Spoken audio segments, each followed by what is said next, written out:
সিলেট এমন একটি প্রাকৃতিক সৌন্দর্যের এলাকা যেখানে ভ্রমণ পিপাসু মানুষদের বারবার যেতে মন চায়। হাতে সময় পেলেই ইচ্ছে হয় সিলেটের জাফলং, বুলাগঞ্জ, রাতারগুল ও পাহাড় ঘেরা সবুজ চা বাগানে হারিয়ে যায়।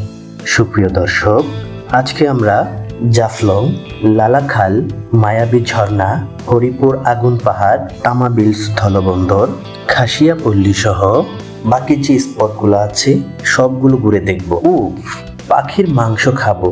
চলুন আর দেরি না করে আমরা এখনই চলে যাই মূল পর্বে। সকালে সিলেট থেকে মাত্র 1800 টাকায় আমরা একটি সিএনজি সারাদিনের জন্য ভাড়া করে নিই। উনি আমাদের সবগুলো জায়গায় ঘুরিয়ে দেখাবে। প্রথমে আমরা যাই বাংলাদেশের সর্বপ্রথম গ্যাস ক্ষেত্র হরিপুর গ্যাস ক্ষেত্রে। এই গ্যাস ক্ষেত্রটির সন্ধান পাই 1955 সালে এবং 1957 সালে বাংলাদেশে প্রথম গ্যাস উত্তোলন করা হয়। মোট 60টি কূপ খনন করা হয়, যার মধ্যে একটি ছিল তেলের খনি। দর্শক বন্ধুরা, আমার পিছনে যে পাহাড়টি দেখতে পাচ্ছেন সেটি হরিপুর আগুন পাহাড় নামে পরিচিত।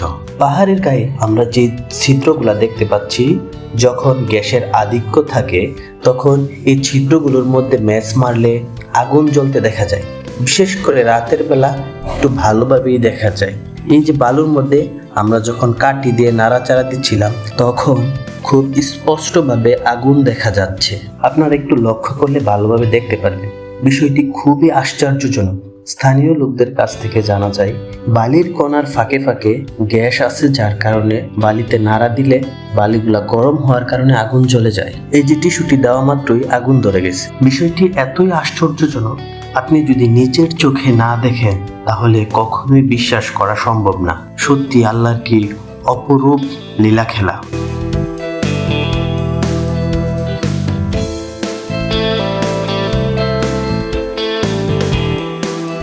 এরপর আমরা রাস্তা ধরে সামনের দিকে চলে যাচ্ছি। একটু সামনে যেতেই দেখলাম পাহাড়ের ভিতর দিয়ে বয়ে যাচ্ছে রাস্তা। সামনে গিয়ে দেখতে পেলাম সেই গ্যাসের পুকুর। পুকুরটির মধ্যে বুদবুদ উঠতে থাকে।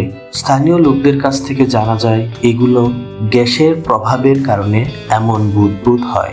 এই বুদবুদ যে ওঠার ফলে যে ফেনাগুলা হয় সেগুলোর মধ্যে ম্যাচ মারলে মাঝে মধ্যে আগুন ধরতে দেখা যায়। এরপর আমরা রওনা দিলাম তামাবিল স্থলবন্দরের উদ্দেশ্যে, যেটি বাংলাদেশের জন্য একটি গুরুত্বপূর্ণ স্থলবন্দর। মাঝপথে আমরা শ্রীপুর চা বাগান নামে একটি স্থানে দাঁড়িয়ে ওই এলাকার প্রাকৃতিক সৌন্দর্য উপভোগ করে নিলাম। আমরা এখন আছি তামাবিল স্থলবন্দর এরিয়ায়। স্থলবন্দর এরিয়ার পরিবেশটা খুবই সুন্দর ছিল। স্থলবন্দরে ইন্ডিয়ান ট্রাকগুলো দেখতে খুবই ভালো লাগছিল। ট্রাকগুলো বাংলাদেশের ট্রাকের তুলনায় বেশ বড় ছিল। তামাবিল স্থলবন্দরের এরিয়াটাও অনেক বড়। স্থলবন্দরে প্রবেশ করার পর আমার কাছে মনে হলো কয়লা আর পাথর আমদানি বেশি হয় এইখানে। আমরা যেগুলো দেখতে পাচ্ছি সেগুলো উৎকৃষ্ট মানের কয়লা। একটু সামনে গিয়ে দেখতে পেলাম ভারতের প্রবেশদ্বার, যে রাস্তায় ভারতে প্রবেশ করা হয়। বাংলাদেশের একদম শেষ প্রান্তে আসার পর আমরা দেখলাম বাংলাদেশের সীমানায় বিজিবি এবং ভারতের সীমানায় বিএসএফ নিষ্ঠার সাথে পাহারা দিচ্ছে।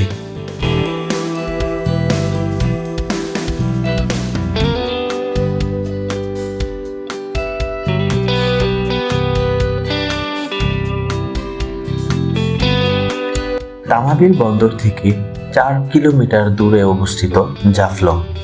আমরা জাফলংয়ের উদ্দেশ্যে রওনা দিলাম। রাস্তার দুই পাশে রাবার বাগান, যার কারণে রাস্তার পরিবেশটাই খুবই সুন্দর ছিল। অবশেষে আমরা চলে এলাম প্রাকৃতিক সৌন্দর্যের লীলাভূমি, বাংলাদেশের একটি গুরুত্বপূর্ণ পর্যটন স্পট জাফলং। ভারতের মেঘালয় সীমান্ত ঘেঁষে খাসিয়া ও জৈন্তা পাহাড়ের পাদদেশে অবস্থিত জাফলং। জাফলং জিরো পয়েন্টের এক পাশে ডাউকি শহর, এক পাশে পিয়াইন নদী ও আরেক পাশে খাসিয়া পাহাড়ের খাসিয়া আদিবাসীদের বসবাস।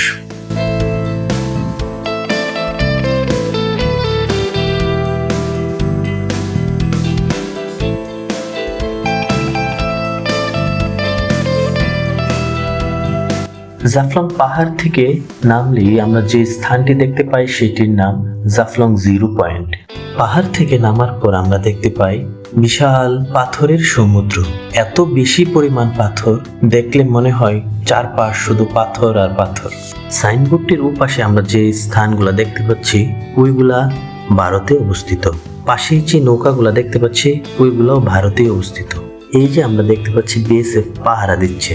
এক পাশে ভারতের পর্যটক আর এক পাশে বাংলাদেশের পর্যটক, সবাই একই সাথে এনজয় করছে, যদিও নির্দিষ্ট দূরত্ব বজায় রেখে। পাহাড়ের চূড়া থেকে আসা পানি খুবই শীতল, যার কারণে গরমের দিনে গোসল করলে মন এবং প্রাণ দুটোই জুড়িয়ে যায়। যেহেতু আমরা গোসল করব না, তাই কিছুক্ষণ সময় ব্যয় করে আমরা চলে যাই মায়াবী ঝর্ণার কাছে।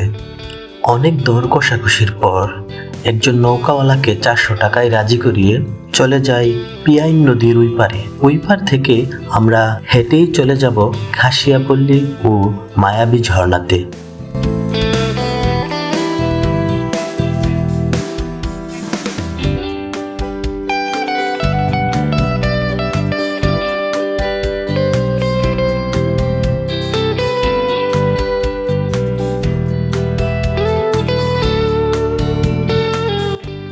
নৌকা থেকে নেমে আমরা প্রথমে খাসিয়াপল্লীর উদ্দেশ্যে রওনা দিই।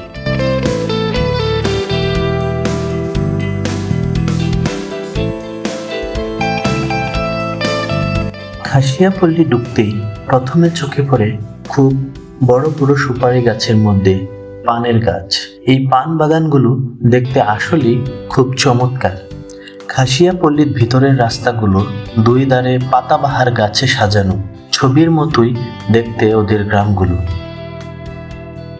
খাসিয়াপল্লীর একটি বাড়িতে ঢুকে আমরা ওদের ঘরবাড়ির অবকাঠামোগুলো একটু দেখিনি। ওদের ঘরগুলো আমাদের মতো স্বাভাবিক না, একটু অন্যরকম ভাবে তৈরি করা, যেগুলো নিচে মাচার মতো থাকে এবং উপরে ঘর থাকে। নিচের মাচাগুলা বিভিন্ন ধরনের লাকড়ি এবং বিভিন্ন আসবাবপত্র রাখার ক্ষেত্রে ব্যবহার করে।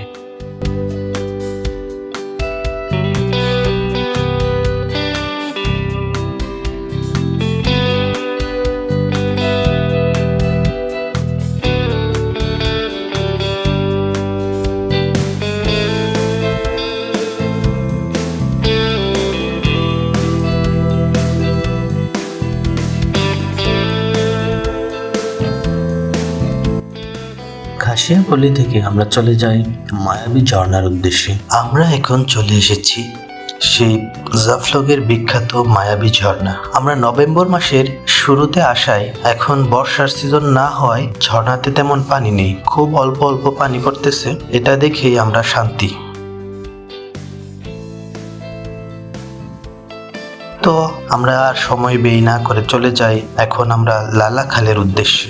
নৌকার মাঝি আমাদেরকে আবারও নৌকা পার করার জন্য এখানেই বসেছিল।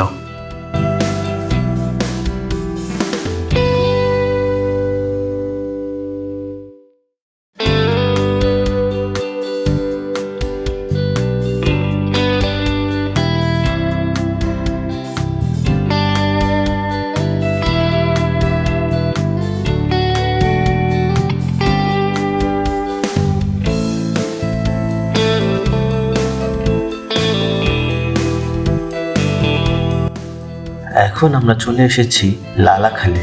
লালাখালে নৌকায় ঘুরতে প্রতি নৌকা 900 টাকা করে ওরা দাম চাই, কিন্তু আমরা দাম দর করার পরে 500 টাকায় আমরা নৌকাটি ঠিক করি। সবচেয়ে বেশি বৃষ্টিপাত হয় সিলেটের লালাখালে। এই এলাকায় অন্য সকল এলাকার তুলনায় গড় বৃষ্টিপাতের পরিমাণ সবচেয়ে বেশি।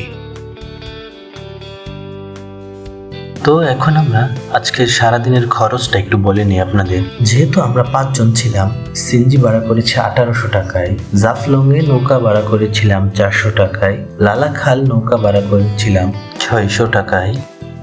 তো সিএনজি ভাড়া এবং দুই জায়গার নৌকা ভাড়াকে আমরা 5 ভাগে ভাগ করলে জন প্রতি 540 টাকা করে পড়ে। খাবার ব্যতীত ভাড়া বাবদ জন প্রতি 540 টাকা করে খরচ হয়েছে। লালাখাল ঘুরে আমরা চলে যাই হরিপুর বাজারে, যেখানে সুস্বাদু পাখির মাংস বিক্রি করে। খেতে খুবই সুস্বাদু, খুবই মজাদার। আজকে এই পর্যন্তই। ধন্যবাদ সবাই।